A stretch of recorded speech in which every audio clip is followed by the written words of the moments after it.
जय हिंद दोस्तों। यदि आप 2022 में एग्जामिनेशन देने जा रहे हैं, यूपीएससी का क्योंकि फॉर्म आ चुके हैं, तो सबसे पहले आपको ये जानकारी होनी चाहिए कि आप ऑप्शनल कौन-सा चूज़ कर रहे हैं। जिन लोगों को कुछ भी समझ में नहीं आ रहा है, ऑप्शनल कैसे चूज़ करना है, क्या स्तर रहता है, कहाँ से चीज़ें कवर करनी है आपको, तो ये वीडियो आप लोगों के लिए है। पूरा वीडियो देखिएगा, वीडियो को लाइक, शेयर करिएगा। सबसे पहले हम देख लेते हैं यहाँ पर कि आखिरकार सिलेबस के अंदर ऑप्शनल सब्जेक्ट के बारे में क्या कहा गया है, ठीक है? क्या कहा गया है आखिरकार? तो ये आपका सिलेबस है, जिसमें मैं खासकर हिंदी मीडियम वालों से भी बात कर रहा हूँ, इंग्लिश मीडियम वालों से भी बात करूँगा, ठीक है? लेकिन मेरा जो फ़ोकस रहेगा, वो पूरी तरह से हिंदी मीडियम पर ही रहेगा। तो सिलेबस के अंदर जो कहा गया है, वो सुन लीजिए पहले। परीक्षा के लिए वैकल्पिक विषय के प्रश्न पत्र, यानी कि जो प्रश्न पत्र 6 और 7 जो होता है, वो होता है, यानी कि 2 पेपर होते हैं, आप सभी को पता होगा। पाठ्यक्रम का जो स्तर होगा ना, वो मुख्य रूप से ऑनर्स डिग्री का स्तर का होगा। आखिरकार ये ऑनर्स डिग्री क्या होती है? कुछ लोगों ने सिंपल ग्रेजुएशन कर रखी है, उन्हें शायद हो सकता है ना पता हो। तो एक तो होता है सिंपल स्नातक, ठीक है? लेकिन सिंपल स्नातक से जो इसका सिलेबस होता है, वो ऊपर होता है। और जो मास्टर डिग्री होती है, जैसे मान लीजिए आपने हिस्ट्री से एमए कर ली और हिस्ट्री से ही आपने क्या किया है? बीए किया है, यानी 3-4 सब्जेक्ट लेकर के। तो ये क्या होगा, हिस्ट्री इसकी कैसी आएगी यूपीएससी में कि जो डिग्री में जो चीजें आई हैं उनसे तो ऊपर रहेगा सिलेबस, यानी कि उनसे ऊपर के स्तर का। लेकिन जो मास्टर डिग्री होगी उनसे नीचे का स्तर इसका रहेगा। और ये स्तर कौन सा होता है? ऑनर्स डिग्री, जिसे ऑनर्स डिग्री बोलते हैं वो। आखिरकार ये कहाँ पर कैसे तैयारी करनी चाहिए? तो आपको नॉर्मली जो तैयारी करनी चाहिए, वो स्नातक आपने किया है, बीए किया है या कुछ भी किया है, बीएससी वगैरह जो कुछ भी किया है, आ, वो सब्जेक्ट आप पढ़िए और एमए के सब्जेक्ट पढ़ लीजिए। लेकिन मैं यहाँ पर कुछ और भी अन्य चीजें पर भी मैं बात करूंगा, ठीक है? तो सबसे पहले आपको चूज कैसे करना है, तो मैं आपके सामने डेटा लेकर के आया हूँ। ये पिछले सालों के डेटा के आधार पर ही आप चूज करें तो ज्यादा बेहतर रहेगा, चाहे आप इंग्लिश मीडियम के हों, चाहे आप हिंदी मीडियम के हों। सबसे पहले जो बहुत चर्चित विषय है, खासकर हिंदी मीडियम वाला, इंग्लिश मीडियम वाले अपनी यहाँ पर देख लीजिएगा अपने आप परसेंटेज। लेकिन मैं पर्सनल हिंदी मीडियम वालों से थोड़ा सा चूज करने के लिए ये बात कह रहा हूँ, ठीक है? तो यहाँ पर एक सब्जेक्ट निकल के आता है हिस्ट्री, जो कि हिंदी मीडियम वाले बहुत सारे लोग लेते हैं, ठीक है? और एक निकल के आता है यहाँ पर आ, हिंदी लिटरेचर, ठीक है? लैंग्वेज का जो पेपर होता है वो। तो आखिरकार देख लेते हैं उसकी परसेंटेज क्या है आप पास होने की। तो देखिए 1074 लोगों ने मेंस दिया, किससे? इतिहास से। इसमें से केवल 59 लोग पास हुए, यानी कि 5.5% लोग ही पास हुए, ठीक है? तो इसकी परसेंटेज इतनी है। लेकिन यहाँ पर हिंदी लिटरेचर की बात करें तो ये कम लोगों ने लिया, है ना? कम लोगों ने मेंस दिया, कम ही लोग पास होंगे। लेकिन इसकी परसेंटेज थोड़ी सी क्या है, ज्यादा है, 7%। और हिंदी मीडियम वाले कौन सा सब्जेक्ट ज्यादातर चूज करते हैं वो देख लीजिए। एक करते हैं फिलोसफी, तो फिलोसफी में 53 लोग पास किए और 755 लोगों ने मेंस एग्जामिनेशन दिया। और परसेंटेज क्या है पास होने की? 7% है। और एक पॉलिटिकल साइंस भी ले लेते हैं कभी कभी, तो ये सब सर्वाधिक जो है डेट रिजल्ट देता है। 9.4% लोग इसमें जो है पास हुए। और सोशोलॉजी में भी काफ़ी अच्छा परसेंटेज है, सबसे अच्छा जो परसेंटेज है सोशोलॉजी में है। और सोशोलॉजी इतने लोगों ने दिया, 137 लोग पास किए, तो बहुत ज़्यादा लोग पास किए। लेकिन हिंदी मीडियम वाले अधिकतम क्या लेते हैं दोस्तों? इसमें से या तो फिलोसफी लेंगे, ठीक है, या फिर हिस्ट्री लेते हैं, या फिर हिंदी लिटरेचर लेते हैं। तो इन दोनों में देखा जाए तो परसेंटेज किसकी ज़्यादा है?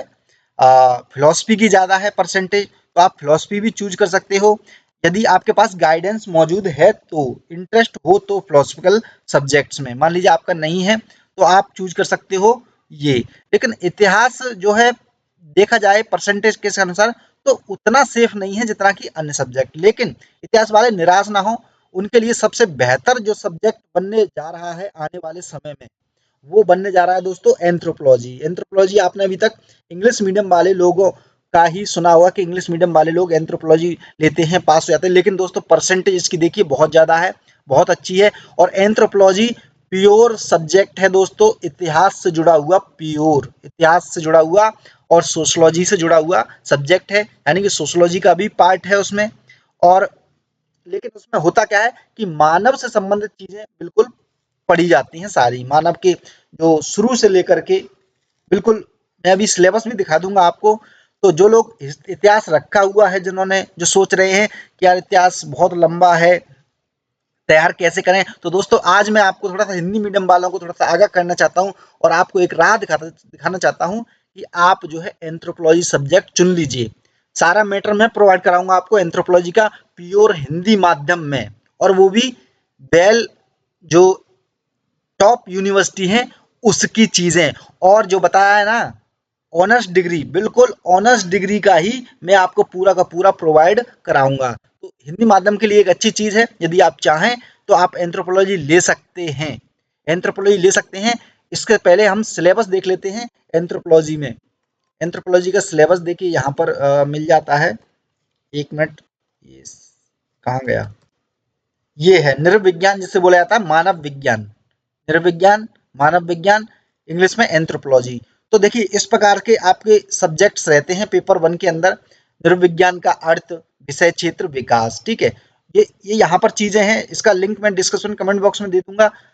या फिर आपने मुझे लग रहा है डाउनलोड कर लिया होगा, हमारे टेलीग्राम को ज्वाइन कर लीजिएगा, डिस्क्रिप्शन कमेंट बॉक्स में लिंक मिल जाएगा, वहां पर सब कुछ दे दूंगा।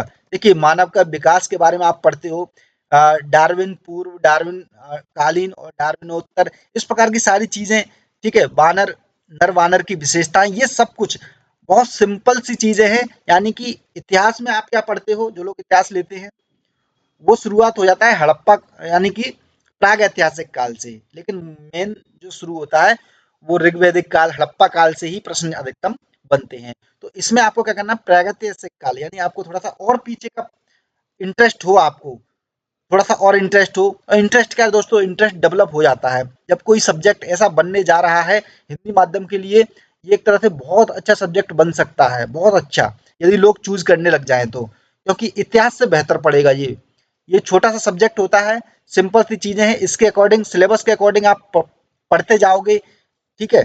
इसमें कोई ऐसा नहीं है कि जीव विज्ञान आपको पढ़ना है, जैसे मान लीजिए डीएनए की संरचना, तो ये 10th क्लास, 10th लेवल की जो बेसिक किताब आती है एनसीईआरटी, उससे कवर हो जाता है बड़ी आसानी से।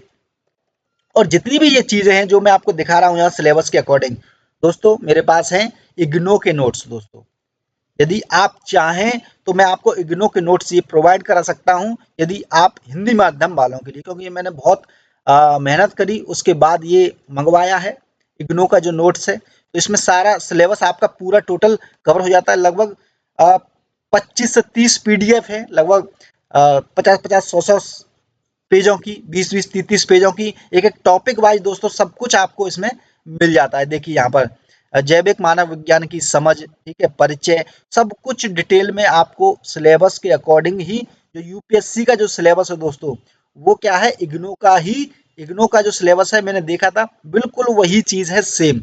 तो ये सारी पीडीएफ, लगभग 25-30 पीडीएफ है, वो सब कुछ आपको मिल जाएगा यदि आप चूज करते हो एंथ्रोपोलॉजी। इसके लिए आपको क्या करना पड़ेगा, 1,000 रुपये मुझे पे करने पड़ेंगे, 1,000 रुपये। इसके लिए आप मेरा नंबर 90 68 58 84 72, 90 68 58 84 72 पर आप मुझे व्हाट्सअप कर दोगे, व्हाट्सअप में लिख दोगे एंथ्रोपोलॉजी या मानव विज्ञान, तो मैं एक लिंक दूंगा पेमेंट का, वहां से पेमेंट करके 1,000 रुपये आप मुझे स्क्रीनशॉट दे दोगे। स्क्रीनशॉट के बाद में आपको ये सारी पीडीएफ जो है टेलीग्राम पर मैं आपको प्रोवाइड करा दूंगा, क्योंकि ये कहीं पर भी नहीं मिलेंगी आपको, ठीक है। ये पर्सनल मंगाई गई हैं, ठीक है, इग्नो की। तो आप चाहें तो आप अपना सब्जेक्ट हिस्ट्री से चेंज करके एंथ्रोपोलॉजी ले सकते हो, और अपनी जो प्रतिशतता है उसको सभी सब्जेक्ट से बढ़ा सकते हो अधिकतम में। तो कहाँ पर जाना चाहिए, अब आप कहोगे कि एग्रीकल्चर में तो 12% है तो एग्रीकल्चर ले लें, नहीं दोस्तों, एग्रीकल्चर आउट हो जाएगा एक तरह से। आपने इतिहास पढ़ा है, सोशोलॉजी यानी कि समाज के बारे में आपको जानकारी है, होती ही है, बहुत अच्छा सब्जेक्ट है एंथ्रोपोलॉजी पूरा। देखिए किस प्रकार से, देखिए विवाह, परिवार, ठीक है, नातेदारी, ये सब जितना कुछ भी पढ़ना है वो मानव के व्यवहार से रिलेटेड प्रश्न यहाँ पर बनते हैं, ठीक है। नृविज्ञान, सैद्धांतिक, क्लासिकल, विकासवाद, ये सब कुछ जो भी आपको ये दिख रहा है, दिख रहे हैं, सब टॉपिक्स आपको मिल जाएंगे इग्नो के ये नोट्स हैं इनमें, ठीक है। और अभी यदि आप जो फॉर्म भरे जा रहे हैं, फॉर्म की डेट है, लास्ट डेट कितनी है, 22 है। यदि आप 22 तक यदि आप मेरे पास कॉल कर लेते हो, सर कॉल नहीं, व्हाट्सअप कर देते हो इन नोट्स के लिए, तो आपको 50% तक का, 50% तक, ठीक है। हो सकता है आपको 40% मिल जाए, 30% मिल जाए, 50% भी मिल जाए, ठीक है। यानी कि 20 से 50% तक का आपको डिस्काउंट इन नोट्स पर मिल जाएगा। ये कोई दो नोट्स नहीं है, ये तो मैंने दिखा दिया। देखिए यहाँ पर दिया ना लेमार्क, यहाँ पर दिया है, देखिए सिलेबस के अंदर यहाँ पर दिया हुआ, कहाँ गया, ये दिया है क्लासिकल, यहाँ पर दिया होगा सब लेमार्क वगैरह, ये सब कुछ आपको यहाँ पर जो है मिल जाएंगे। बिल्कुल बहुत अच्छे से सिलेबस डिफाइन किया गया है, पूरी एक एक चीज। तो एंथ्रोपोलॉजी दोस्तों, टॉपर इतने सारे आ रहे हैं एंथ्रोपोलॉजी से, लेकिन वो इंग्लिश मीडियम से थे अब तक, क्योंकि उनके लिए नोट्स बने हुए थे, ठीक है।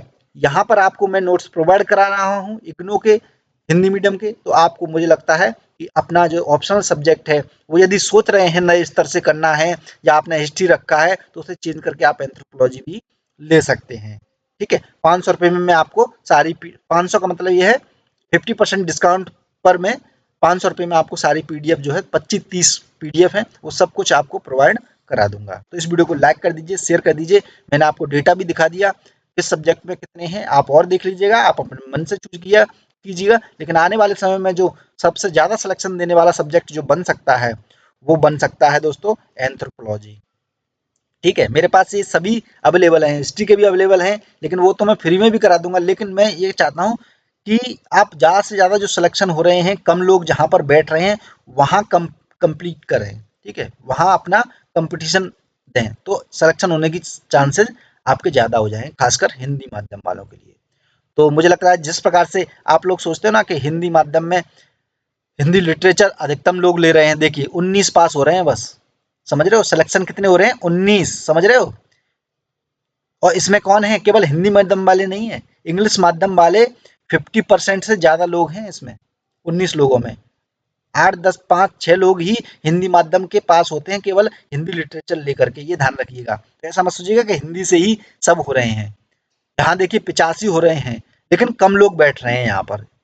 इस समस्या ये है, यहाँ पर यदि बैठने वालों की संख्या बढ़ जाएगी, तो यहाँ पर ये भी संख्या बढ़ जाएगी, परसेंटेज तो काफी उतना ही रहेगा, ठीक है। तो आपके लिए बहुत बेहतर है, इस वीडियो को लाइक और शेयर कर दीजिए, व्हाट्सअप कर दीजिएगा 90 58 84 72 पर, किसी को चाहिए एंथ्रोपोलॉजी के नोट्स।